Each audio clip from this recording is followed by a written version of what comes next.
بسم الله الرحمن الرحیم. ملګرو د نن ویډیو د شام د جنگ باره کې ده. د 2011 نه شام کې د جنگ شروع دی.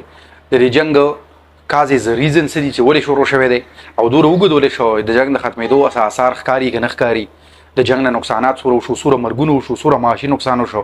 ان مخکې اول د شام باره کې دا سو یو انټروډکټري خبرې دي چې شام چې دی نه د عرب ملک ته دلته عربیانو میجورټي ده، نه عربیان دلته کې دي 90%، نو مسلمانانو ملک ته مسلم سټیټ ته نو مسلمانان دي 87%.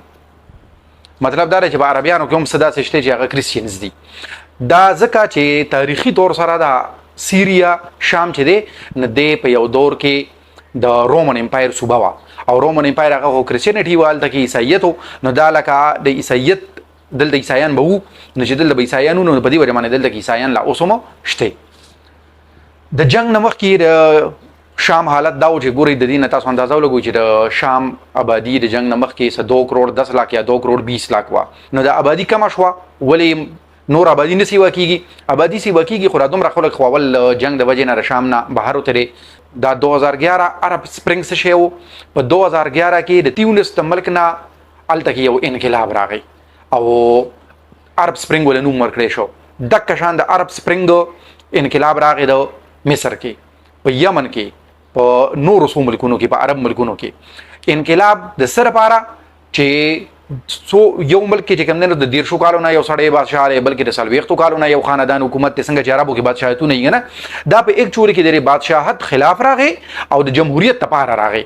نو چې څنګه پر نورو ملکونو کې راغی نو په شام کې هم راغی.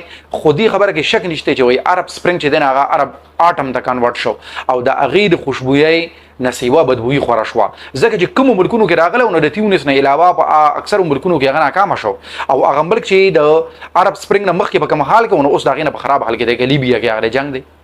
قذافي خو لرې شو چې د ډېر وخت نه بادشاه و، خو اوس خو هغه لیبیا هغه د خانه جنګۍ شکار ده، نه خو نوره تباه شوه. دکه د شام کا حال دی، دغه یمن حال دی. نو د جنګ نه مخکې د دې حالت دا و چې یو پرامن ملک او مالدار ملکو دا چې کوم دی دا هغه کرکټرز او کردارونه دي چې د دې خلاف خلک بار راوته وو. حافظ الاسد د 1963 نه د 1963 نه شام بادشاه نو اول خو دې تر خپل مرګ پورې تر 40 کالو پورې د دې ملک بادشاه او چې کله دې وفات شو نو دا بشار الاسد د زوی په تخت باندې کېناستو. نو د شام خلکو ته هم ګناه نشته، هغوی وایي چې د یو خاندان په موږ باندې حکومت دی، اول پلار او زوی دی او زمونږ چې کوم حال دی هغې کې څه بدلون رانغی. لکه که شام ترقي کوي نه د شام د ترقۍ ثمره لاندې عوامو ته نه میلاویږي، نو په دې وجه باندې خلک د دی خلاف راوتل. ګورئ په 1963 نه چې کله حافظ الاسد راغلی نو په شام کې وایي ایمرجنسي نافظ کړې وه او هغه چې دا جنګ جوړ شو نه ایمرجنسي اوچته کړه. نو داسې لکه 500 کالو پورې ایمرجنسي لا چا یو ملک کې راګولي. ایمرجنسي کې څه؟ ایمرجنسي کې عام پبلک ته خپل حقوق چې دی نه هغه نه حاصل، هغه هغه شان نشي انجوای کولی، نشي ایکسرسایز کولی. جنګ خو جوړ شو، د دې خلاف خلک بار راوتل د بشار الاسد خلاف. بشار الاسد د هغې باغیانو خلاف چې چا بغاوت وکړ حکومت خلاف نه په هغې باندې فوج ور واچو. نو د فوج او د پبلک په منځ کې جنګ جوړ شو، لکه خانه جنګي شوه. نو خانه جنګي خو شوه خو ډېر زر د هغې نه یو بین الاقوامي جنګ جوړ شو او داسې شو چې لکه د شام د ټولې دنیا د عالمي طاقتونو او د سوپر پاورز او د میډل پاورز یو میدان جنګ شو، بیټل فیلډ شو.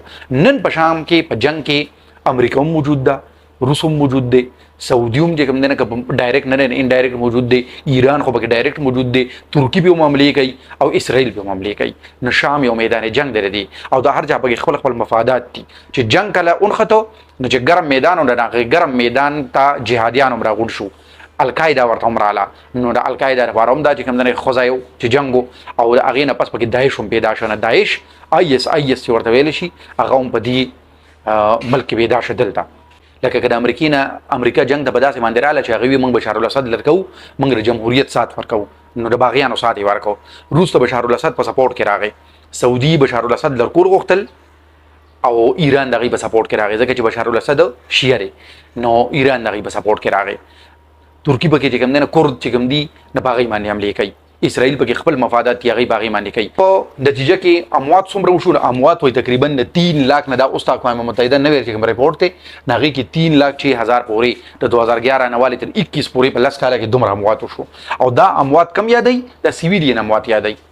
لکه عام خلک چې بدی کې کوم مړ شوی دی تر دې پورې چې د 1.5 لک خلکو خو بالکل په پلا نوم سره چې کوم دی ډیټیل موجود دي چې دوره به مړ شوی دي نو 3,06,000 کې میجورټي سیویلین دي بے ګناه خلک دي هغه چې جنگ څوک یا به لګ دي او په دې کې عسکریت پسند چې دي نه پکې نه دي شامل لکه د القاعده د داعش نه چې کوم خلک وړي دي نه پکې اډو انکلوډډ نه دي او هغه دانه کې نه چې یو لزر یا بشل زر نه پکې ځکه انکلوډډ هغه ځان لږ کوم نه په لکونو کې دي معاشي نقصانات دي چې وای د نیمې نه سیوا سکولونه تباه شوي دي د نیمې سکون نه سیوا هسپتالونه تباه شوي دي جی ډي پی اوس چې دا نه د شام د 24 ارب ډالر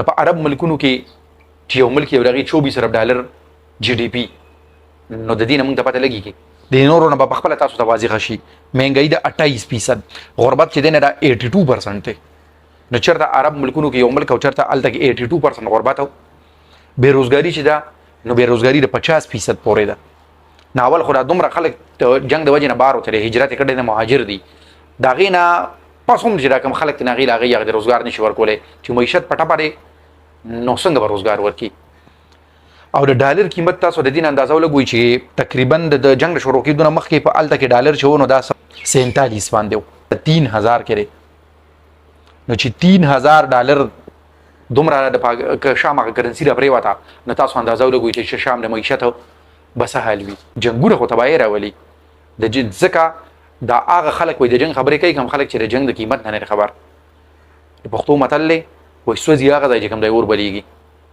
دا هغه خلک چې غیر د جنگ تپ نه دي د غیر د جنگ د نقصان نه د تباہی نه دي خبر نو په شام کې جنگ تیر شنه شام سره څه حال وکړو دا ځکه ویل شي چې د جنگونو نه ډډه پکار ده داسې ویډیوز لپاره زموږ چینل ګورئ ډیره مننه